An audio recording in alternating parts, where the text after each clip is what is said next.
Hello again, Washington football team family, and welcome to the second episode of the Washington Wrap that we're putting out today. As you know, this is a single issue 10-minute show where we start the clock and try to wrap up one hot topic issue plaguing the Washington football team. The first episode we put out today was looking at what the hell is wrong with this Washington football team defense. If you haven't checked that out, go do so now or after you've listened to this episode, or watch this episode if you're watching us on social media or YouTube.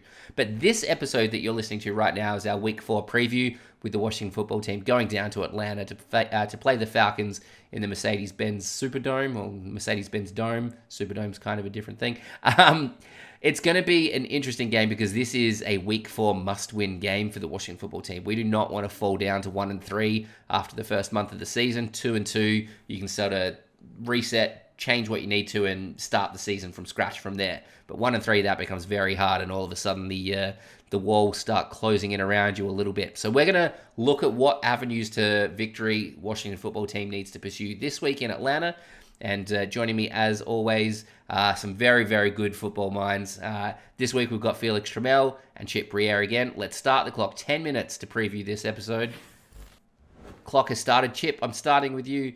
As I said there in the intro, a must-win game in Week 4, not the position that Ron Rivera wanted to be in. First and foremost, does he treat this as any other week, or is this a week where we start to see some serious adjustments, do you think?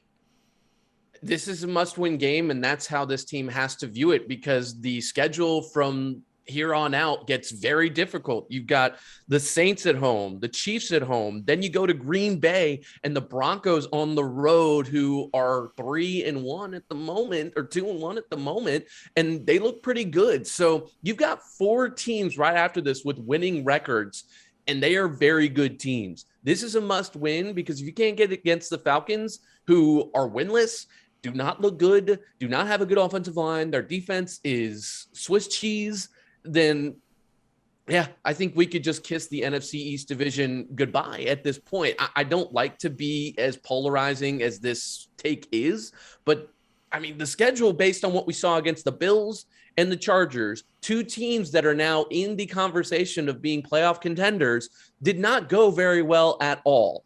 They have to win this game to build some confidence and hope that carries over when they host the Saints. Yeah, look, given the division that we're in, and given the division that the Falcons are in with Tom Brady there now, this is almost a loser leaves town match for both teams, as early in the season as that is to say. This is... Both teams are going to find themselves in a hole that's going to be extraordinarily difficult to climb out of if they drop this game. Now, if the Washington football team is going to win this game, we hope to see a lot of improvement from our defense. We covered that in a different episode, so I want to talk a little bit about Taylor Heinicke. I didn't think he was too bad against Buffalo. I think some things didn't go his way, and he had 1 or 2 bad decisions, but his first ever start on the road against a pretty stout Buffalo Bills defense. This week, he's going to have a lot more opportunity against the Atlanta Falcons, which Chip pointed out is not a strong defensive unit.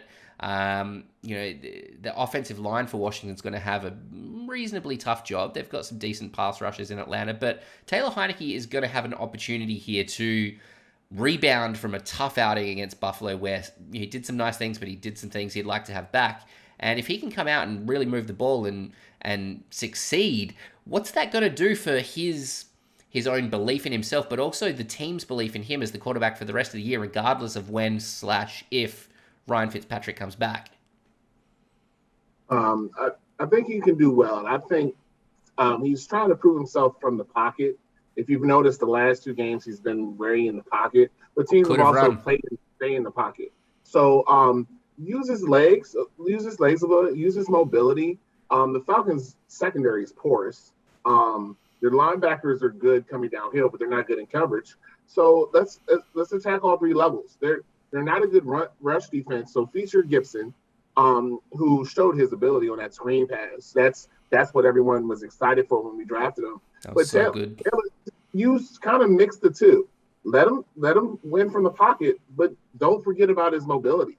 And I think his mobility and his off-time plays helped the offense. So he didn't play terribly against the Buffalo Bills, but Buffalo is a top 5 team on the road.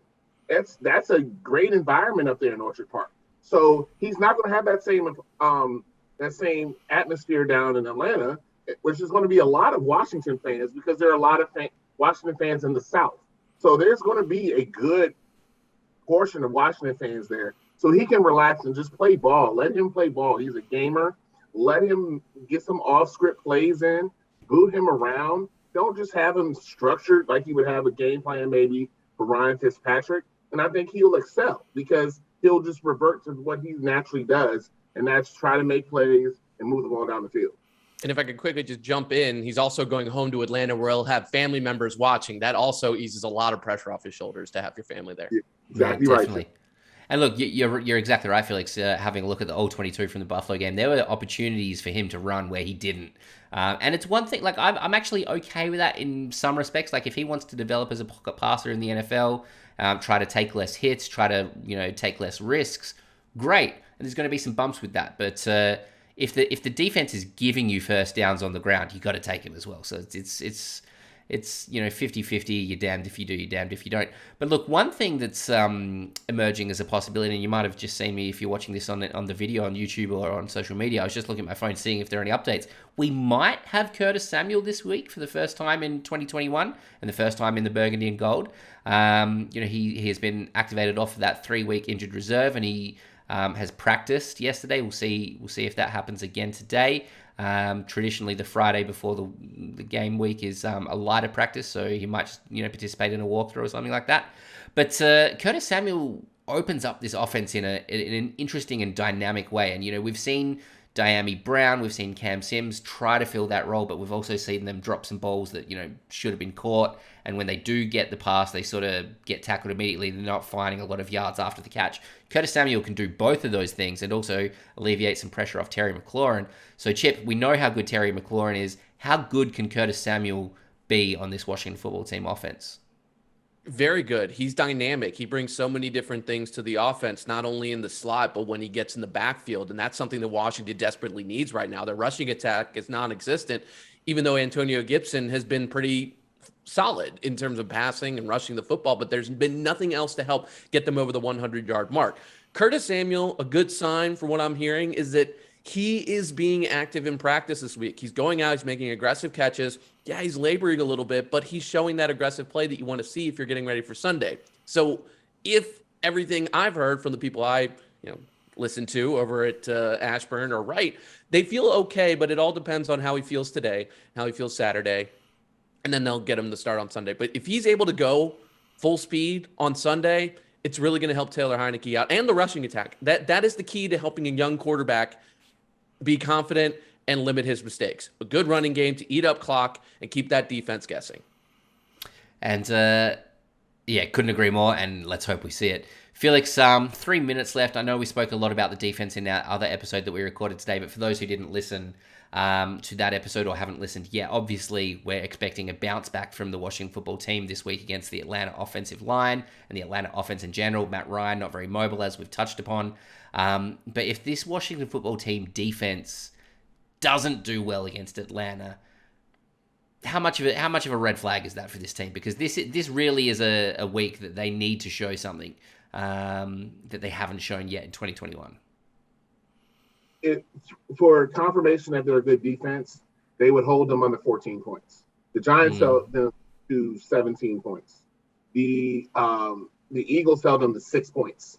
I like that line. And so if the defense is who we think they are, this should be a 10-point, 13-point Falcons. That's how much they should score. And if they're in that ballpark, then the defense is fine. I trust the offense to get 20 or more points. The defense will be good. If there's a shootout, and even if we win, let's say 30-28, and we win a shootout, that's still a concern because your defense is in this division. Shut this team down. And they're basically going out there with Calvin Ridley and a rookie in Kyle Pitts and Cordell Patterson, who's a glorified running back. That's their offense. So if you can't control those guys, then there's a bigger issue at hand. And it's got to start with coaching because there's too many first-round picks for the defense to struggle like they are. They're, so what is it, 6 first-round picks on that defense? Yep. It can't be bottom third of the league. Yep. If they were around 10 to 12 on defense, that would be fine because they played a tougher schedule. But they've got to perform in this game. And you need a return on investment. Yeah, you have to. And so if they don't do good on Sunday, even if they win, but if they give up a lot of points and a lot of yards, then you're going to have to start questioning what's going on in Ashburn on the defensive side. All right, so we're into the last 60 seconds. Let's do a little bit of a lightning round, which we like to do to end this. If the Washington football team does win on this tough road trip to Atlanta, all road trips are tough, who's going to be the game MVP to secure the victory? Felix, we'll start with you. Who's the game MVP if Washington wins? Antonio Gibson. I like that. Chip? Cameron Curl. He's been pretty quiet the last 2 weeks. I think he's got a game-winning interception in him. For a split second, I thought you were going to say Cameron Cheeseman, and I was like, yes, the long snapper is going to secure victory. For a split second, I almost did, but no, Cameron Curl. I'm going to go with Logan Thomas. I feel like he is on the cusp of having one of those big 120, 130, 150-yard, 2-touchdown games. He's been showing good signs this year, and Taylor Heineke's finding him, so I like him. That's it. 10 minutes on the dot. We've done it, lads. We didn't go under. We didn't go over. We're finding our groove with this 10-minute time limit. But, folks, if you are watching this on YouTube or watching the YouTube video embedded on Facebook or Instagram or Twitter, you can see our Twitter handles under our names here. I'm at ChadwicoTWW. Felix is at HCTR and Bless, and Chip is at Chip_Brierre. If you're listening to this on the podcast, you can find the Washington Wrap everywhere that I just mentioned. So you can find us on Instagram, Facebook, YouTube.